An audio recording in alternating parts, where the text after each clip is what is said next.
Hey everybody, it's your girl Angel Queens. This is Angel Queens Triumph. Coming back from Dollar General again. Just went and got a few little snacks for tonight. Gonna be in the tent for my video for homeless reasons to take on Monday to the welfare office. But tomorrow I'm going to do my groceries, and tomorrow night is when I'm going to put the bed I made in it and fix it up really nice. But tonight is just going to be a video for me to take to the welfare office to show my situation, in the hopes that because of that they'll give me my Medicaid. So nobody's responded. I'm not gonna lie and say that I've been back on the status charts to see, the status site for public assistance. I'm not gonna say that I went back on there to see the status, but I will do that when I get back. But I'm pretty sure it's nothing, because they were supposed to send me a letter through the mail, basically, and I haven't even gotten that. So I'll go down on Monday, letting them know that they didn't give me anything or saying anything about whether or not I'll get the Medicaid. So I'll show them this situation tonight on the video and let them see that, and they can confirm, yes, we see that she is positively homeless, living in a tent, needing medical insurance. And then from there I can start seeing doctors, take all the information I get from those doctors, and make sure that they're new doctors, not the old ones, because I don't want anything old, but some new doctors' information. Give that to the people at Quick Aid and go from there. Say maybe about 6 months, so that'll be the end of the year, I should be on SSI completely, not temporarily. And then my Medicaid, I'm sure, will switch over to SSI paying for it, or giving it to me, and I'll save that big lump sum check, because I know $6,000's got to go to these people, or depending on how much I get out of that, I doubt it'll be $6,000 worth, but they'll only get 25% of whatever it is I am given for that first lump sum check. Once they get out of that, that's it. It's about me saving, and I'm going to continue to stay in the tent where my sanity lies, and I'll go from there. Once I finish saving up enough, by the time my 50th birthday comes up, I should have been getting it for a full year. So I should have enough to pay for a first and second month rent plus a security in New York. Tossing up between getting a studio and getting a one-bedroom. The reason I'm thinking more of a one-bedroom is because in New York, that is where all of my grandchildren will be, except for one. I'm having another grandchild coming between July and August of this year. By next year, she'll be a year old. And at that point in time, if I have a one-bedroom apartment, I can have her with me. You see, by the way, the places that I showed you guys, the 3 houses are literally being worked on today. At least one of them. They were doing some work on the roof.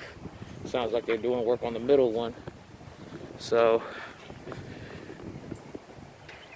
they come out real crisp, cracked on early to start working. So that's the reason why I said if I'm in one of those places for shelter, I'd have to be out really, really early while it's like dusk.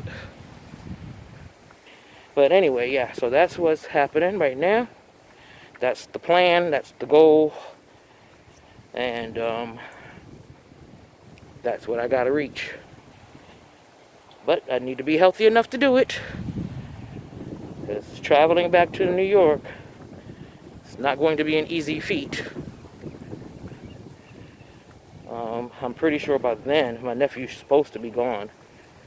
I don't know if he'll still be there or with her, I don't know, but I'm going to be gone. I'm guaranteed that. And even though she's a narcissist, even though I don't care too much for her, if it was any other elderly person and I didn't know them from a can of paint, I'd help them. So I will call just to keep track of if she's good. And if she gets to the point where she's no longer good, at least by then I'll have my apartment in New York to come back to after I take care of whatever I got to take care of at her house. So that I will have somewhere to go to when she's gone. Because at this rate, I would have had to give up the house if she happens to pass, let's just say, 4 years from now, when she's 84. Just throwing out a number, I'm not wishing it. But let's just say if she was 84 years old and she passed away, she wouldn't be finished paying for that house. So it would go into foreclosure. And of course, I won't be able to pay for that house. And I wouldn't want to live there anyway. I did want her to be able to keep it for her great-grandkids and beyond. But that's all her personal business. Once everything's all said and done and she eventually does her will, and whatever she decides to leave to whomever is whatever she decides to leave to whomever. If she decides that she doesn't want any of it, well, all the stuff that's on the inside of the house has to get sold off or given away, and I would be responsible for doing all of that. And it's a good thing that even with my mental disabilities, I still have a right mind and I'm very intelligent. So when push comes to shove and I have to handle something like that, I'll be able to. And once that's all said and done, head right back to New York to my own spot. As opposed to being out here and literally lost in the sauce. They talk about they help people getting a house. You don't even help people getting medical. So you're damn sure you can come out of whatever stipends y'all get to help somebody get a house or an apartment out here. So I have to make sure that I have somewhere to go to, just on the in case of something happening to her. And I'm not going to give myself years to do it. I'm going to get it done now. But the one bedroom is just more conducive to what I'm going to need, because unlike my children being able to be there overnight and all that kind of thing, it'll be for my grandkids to be able to be there overnight and weekends and weeks, stuff like that, whenever their parents say, hey, watch the kids. No problem. I want to see and be with my grandbabies as long as I can and cherish all the moments and take pictures and do videos and everything else and live vicariously through my granddaughters the life I would have had if I had my daughters themselves. So that's what that's going to be for my two granddaughters. For my grandson, it's just going to be reliving when I had my young sons, my youngest two, as babies. But by the time I do this, he should be coming up on 5, going on 6 maybe. I think going on 6, yeah.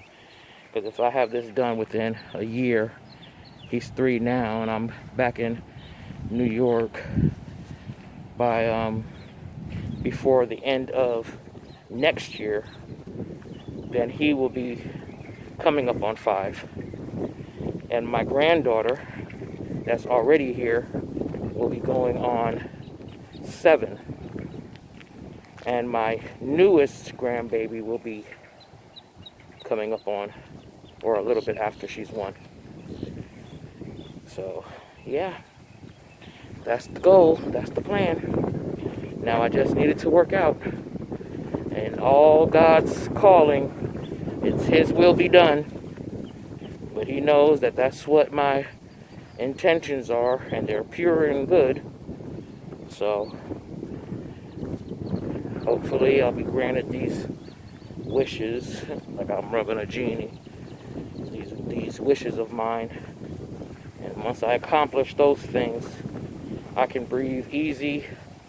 Maybe my health will come back to 100%, or at least a good, probably not 100%, but at least a good 70% for my health all the way around. And for that, I'll be able to run around my grandbabies and keep up with 3 little people. And that's the main goal with everything else going on. Health gets better. I am a better grandmother. I won't be tired and cranky and wanting them to, go home too early or anything, or not even be able to spend the night because I'm too tired to watch over them. Like, I don't want that life.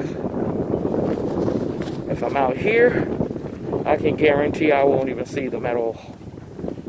Except for my youngest one. Might be able to see her because I'm pretty sure her mom will have no problem with bringing her to me out here. But I would still have to wait on that. She'll be a newborn. I don't want her out there exposed to all of whatever's going on, new strains of this, that, and the third, whatever might come up. So that's that. I'm gonna show you guys what the sky is looking like.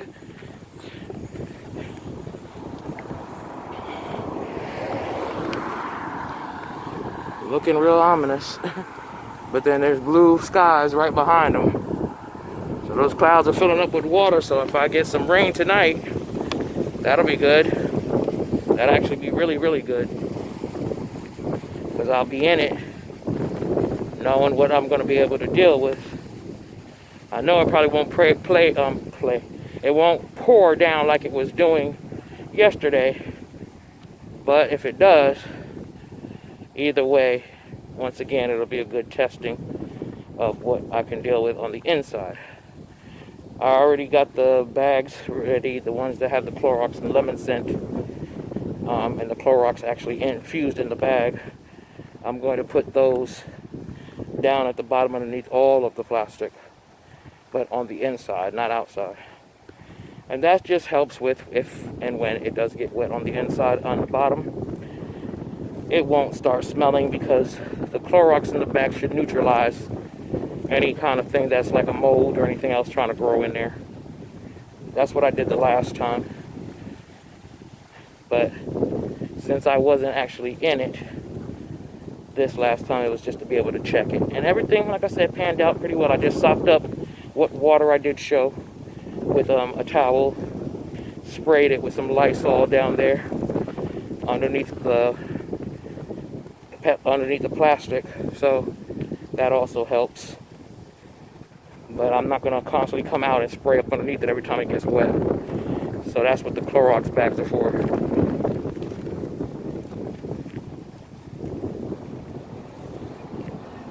And that'll be that.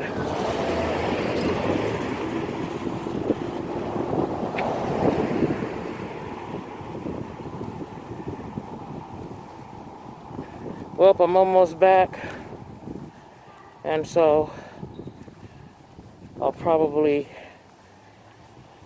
go ahead and just sign off now. So I'll see you guys in the next video real soon. This one was meant to be short because there's really nothing much I have to talk about at this point. Just was giving you guys an update on what's about to take place for the next couple of days. And that's that. Alright, so I'll see you guys in the next one. Thank you. Sorry if I didn't hold this up the entire time where you could see my face, but my arms get a little tired sometimes too. And I switch back and forth, back and forth, back and forth. But I'm out, guys. Alright. Thanks for watching. Like, share, subscribe. Leave a comment down below if you like. And I'll be back real soon. Bye-bye for now.